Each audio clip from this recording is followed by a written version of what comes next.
Welcome Star Wars Force Arena players to this brand new video. There's going to be an update tomorrow, which is a balance update adjusting mostly legacy leaders, but we'll talk about that as we go through the video. And also don't forget, Friday is May the 4th day, Star Wars Day, and there's going to be some new items in the shop, and that's going to centre around Darth Vader 40 and Luke 40, the anniversary cards that were released last year are back in the shop, I think, for a limited time only. So keep your eyes peeled for that. In addition to that, I believe it's going to be a coin event as well, and that should maybe be tied into the Solo movie, so collecting coins for Solo stuff, which will come out later in the update, like we did for The Last Jedi with the coin event.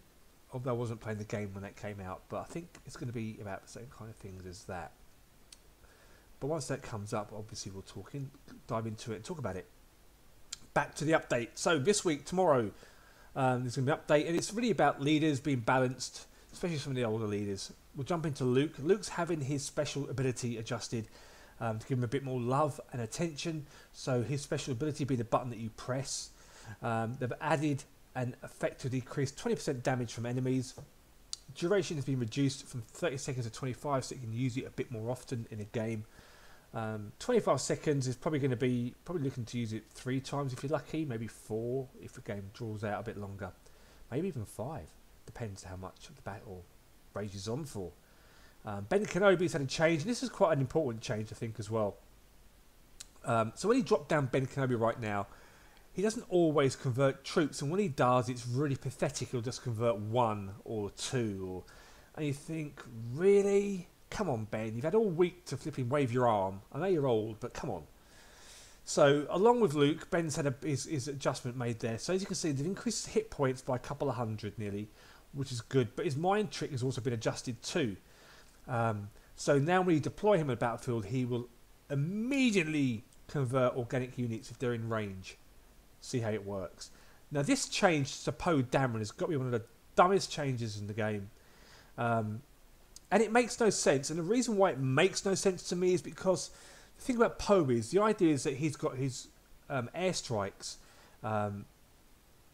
is his key card, that's his key thing, and it's quite a big deal to have that one token off, especially when you think how powerful the T-70s are right now in the game, and the fact that he can just melt a turret, the central turret, in the duration of a game.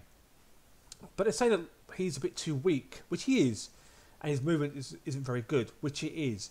And now the increase in his health, his attack power is increased rather than his by 2 points, and his movement speed's been increased a little bit faster too. So I felt that his movement, and because of his control, people didn't use him, but people are using him. But the fact is that he's vulnerable to attack because obviously people just tend to use all air support and they have nothing to defend the ground. So if you put the pressure on people who use Poe, you can quite quickly take them down. Not so much the case in 2v2 because you have to have a partner with you who's kind of smart and on the ball with that as well. But Poe's been adjusted there. But it's only small, but will it be a big deal? Have to wait and see. But being a bit faster is one of the things, again, it's only a small change, but we'll see. Dark side stuff there. Cad Bane. Cad Bane is one of my favourite dark side leaders right now in the game. And I don't know about you guys, but when I'm playing Cad Bane, I find he moonwalks a lot. It's obviously the server related stuff, but he slides around, and when you press the button to go over stuff, he doesn't always go over it. Then he'll do a forward roll, then he'll go over it, and in bizarre fashion he'll just do strange things. And again, I don't know if it's down to the server or to the game, or I really don't know. So it's kind of put me off playing him. But it increases hit points, which is interesting, only by a fraction. They've increased his attack speed as well, so he attacks a little bit faster while using his grenade, which is a special ability, and that special ability has also had its cooldown timer decreased from 7 seconds to 5, so you can use it more often, which is fantastic. If you're using the quest where you have to use your leader's special ability 20 times, he's perfect for that, because you can do it in 1 or 2 matches. Really, just tap, tap, tap, tap, tap, and it's done. That's exactly what I did. So now they've improved his movement, has been improved too. So hopefully he'll be more animated. I can't wait to play that in the live stream on Friday. So I like Cad Bane a lot. IG-88 has got some love and attention as well. So he's one of the first leaders from when the game was released. Leaders, unique cards. And he was quite powerful back in the day, but not so much nowadays. So they're increasing his skill with his ability that he does. Has been increased by about 76, which is quite high. How that pans out, again, we have to wait and see. Not many people use IG-88, but he can wipe out scores of troops. And I think with that increase there, resistance troopers will come under pressure now, I think, too, because they're quite strong. TK7193, Tarkin's unique, has had a change too. The stun duration of his skill to stun enemies has been increased from 2 seconds to 4 seconds, so they're now stunned a bit longer, which is kind of cool. Not that he stuns that often, because again I find he doesn't always tend to do it, but against leaders and things, those extra 4 seconds can buy you enough time to drop down Tarkin's special ability, like the orbital strike for example, or something along those lines, which is nice. And then we've got the Vulture Droid. It's having quite a big change actually. His energy cost has been decreased from 6 to 5, which is a big deal. But in order for, as a payback and payoff, the attack power has also been decreased from 230 to 209. The damage when he's summoned, when he swoops in and attacks an area, he does a lot of damage. But they're decreasing that as well by about 50 odd. And his hit points have been decreased too, so he'll die faster.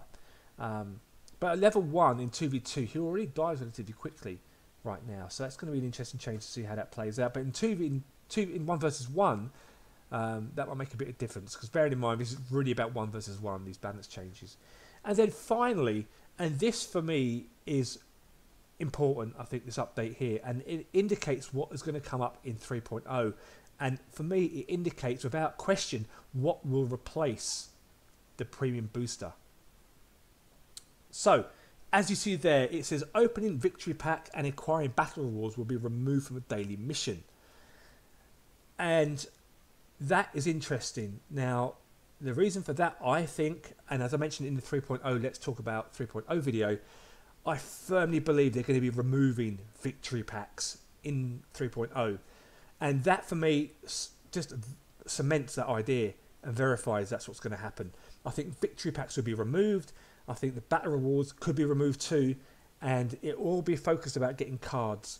Win or lose, I don't know how that's going to play out yet, but I think there'll be something around that to make players get more cards as they play the game.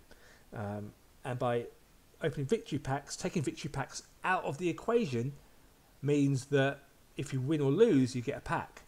So there's no victory packs anymore. It's just a pack. Have to wait and see, but it's an interesting change. And obviously, once I get the solo update 3.0 build, which is going to be a couple of weeks now, it's not long to go now. I'm dead excited. I'll show you guys all of that in a live stream, and also some videos as well that I'll make as usual. But that is it for this update. Let me know what you guys think. Again, pause the video to read the cards properly and all these kind of things. I will leave a link below the video to the patch notes so you guys can read it on the go. And I'll see you in the next Star Wars Force Arena video. May the Force be with you.